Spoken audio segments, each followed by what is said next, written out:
Bonsoir à tous, c'est toujours avec le même plaisir que ma petite jardinière Nicole et moi-même, nous vous recevons, notamment ici dans notre véranda, pour que nous puissions partager ensemble notre passion des plantes, du jardin, du jardinage, de la botanique et de la nature. Et oui, puisque vous êtes sur News Jardin TV, la chaîne qui, tous les jours de la semaine, vous permet de progresser dans vos connaissances botaniques et jardinières. Et ce soir, nous avons l'immense plaisir de vous recevoir pour le numéro 375 de notre émission journalière Le Quotidien du Jardin, une émission qui est réalisée avec vous, grâce à vous, pour vous, avec vous, tout simplement parce qu'elle consiste à ce que je réponde tous les soirs à l'une de vos très nombreuses questions. Et c'est bien évidemment avec Nicole que nous sélectionnons ces questions, et ce soir nous avons retenu celle de Biopic 5788 qui nous dit « Que pensez-vous du chèvrefeuille pour végétaliser une barrière ?» Disons tout de suite, oui, pourquoi pas. Il y a des chèvrefeuilles grimpants qui sont tout à fait indiqués. Chèvrefeuille, c'est le nom commun que l'on donne aux plantes du genre Lonicera. Et ce nom chèvrefeuille vient du goût prononcé que portent les chèvres aux feuilles de la plante. On pense aussi qu'il pourrait s'agir d'une altération du mot chevreuil, parce que ces cervidés, tout comme les chèvres, adorent manger les chèvrefeuilles sauvages. La nomenclature botanique internationale reconnaît aujourd'hui 195 espèces valides dans le genre Lonicera, encore une fois évidemment créé par l'incontournable naturaliste suédois Carl von Linné en 1753. Et il a repris à son compte, il l'a fait souvent le coquin d'ailleurs, un nom qui avait été créé en 1703 par le moine naturaliste et explorateur français Charles Plumier. Et Charles Plumier souhaitait honorer avec ce nom la mémoire du botaniste et naturaliste allemand de la Renaissance, Adam Lonitzer. Lonicera est le genre nominal de la famille des Caprifoliacées. Et là, on retrouve encore un personnage célèbre, bien connu dans l'émission, Antoine Laurent de Jussieu, qui l'a créé en 1789.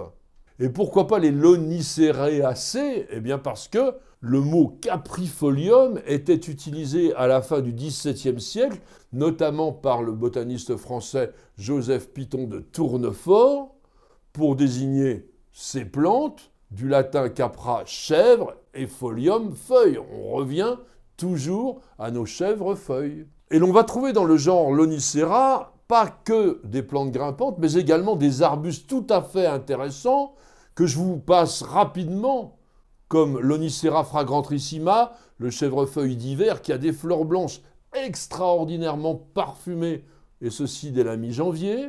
Vous avez Lonicera maaki, qu'on appelle le chèvrefeuille du fleuve Amour. Arbuste au port ample, assez étalé, feuillage caduc, floraison blanche, très parfumé en juin. Lonicera nitida, qui est un chèvrefeuille arbustif, appelé aussi chèvrefeuille luisant, arbuste très compact avec toutes petites feuilles persistantes, vert foncé qu'on utilise couramment pour faire des haies. Et puis Lonicera tatarica, le chèvrefeuille de Tartarie, qui est un arbuste avec des branches assez souples, un feuillage caduc et qui fleurit rose au printemps. Mais bien entendu, ces chèvrefeuilles ne répondent pas directement à la question de notre internaute, et si vous avez envie que je vous les présente un jour en détail, n'hésitez pas à poser la question.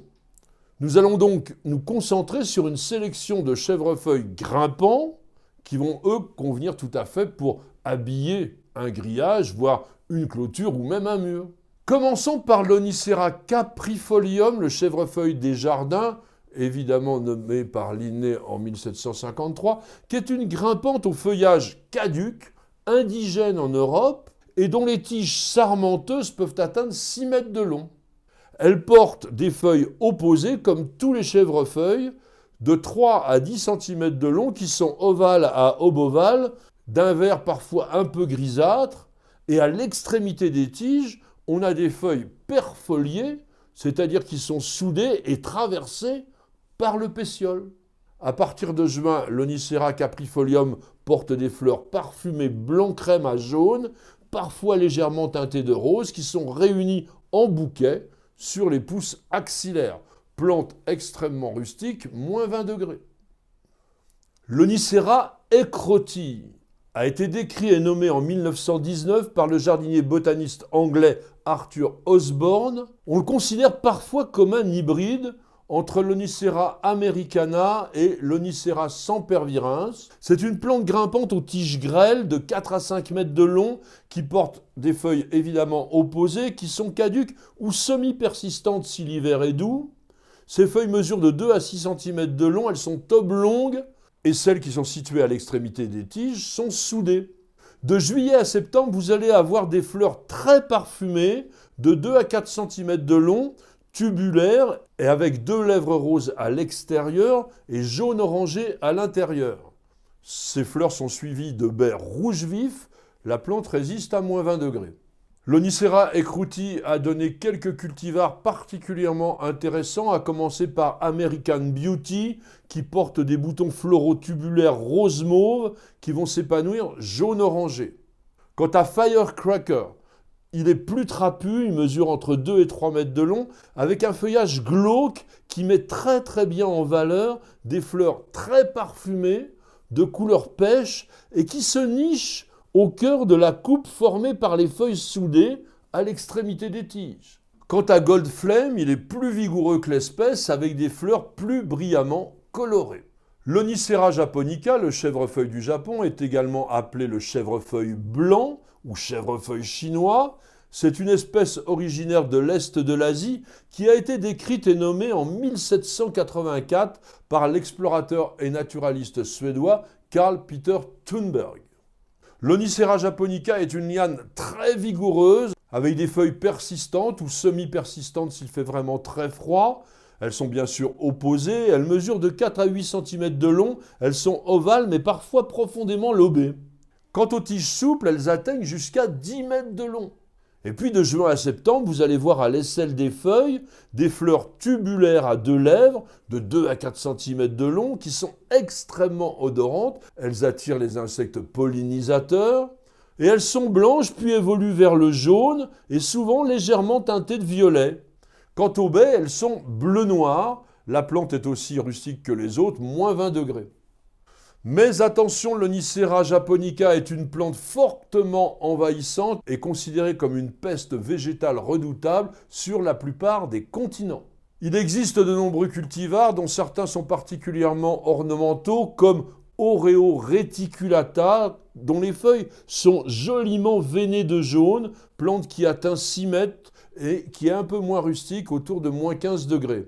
Et puis il y a Aliana qui lui est très vigoureux et qui porte des fleurs blanc pur qui deviennent jaune foncé en vieillissant. Quant à Mint Crisp, il a des feuilles jaunes qui sont ponctuées de vert, très original, avec des fleurs jaunes et blancs, plante qui est moins rustique autour de moins 15 degrés.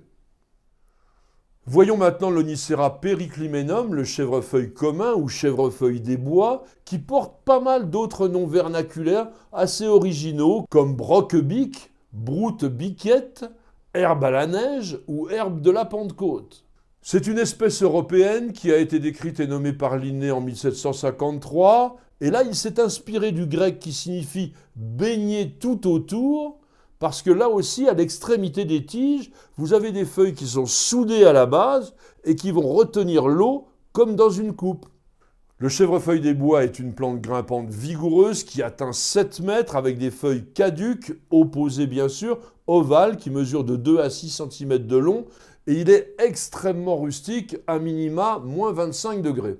De juillet à septembre, vous allez avoir des fleurs de 2 à 5 cm de long, très parfumées, blanches à jaune, souvent teintées de rouge, et qui sont suivies par des baies rouges vifs. Là aussi, nous avons pas mal de cultivars, à commencer par Belgica, qui a des fleurs blanches qui deviennent jaunes et rayées de rouge à l'extérieur. Saint Seychelles, c'est un cultivar moins grand que l'espèce, autour de 3 mètres, et qui produit une abondance de fleurs parfumées blancs et jaunes.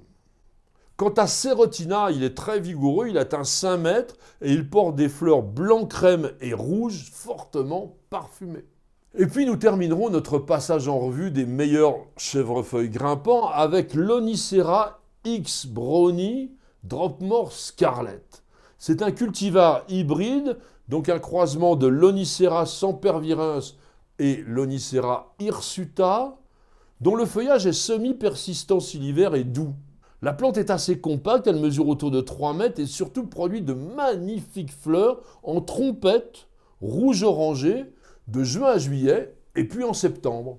Les chèvrefeuilles sont des plantes extrêmement accommodantes. On va dire qu'ils réussissent vraiment partout, tous les types de sols, même calcaires, exposition soleil ou mi-ombre, pas de problème. Simplement, je vous conseille d'apporter régulièrement un peu de matière organique décomposée et notamment au moment de la plantation. En raison du caractère très volubile de ces plantes, vous allez au printemps éliminer le vieux bois et surtout essayer de démêler l'enchevêtrement de branches de façon à alléger un petit peu la silhouette.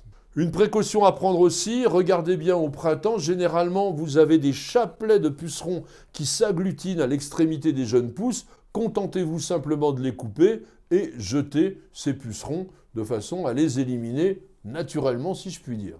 Les chèvrefeuilles grimpants se multiplient très facilement par marcottage en automne, mais vous pouvez aussi faire des boutures demi-aoûtées pour les espèces à feuillage persistant, et ceci de mi-juillet à fin septembre, ou bien pour les chèvrefeuilles caduques, faire des boutures à bois sec dans le courant de l'hiver.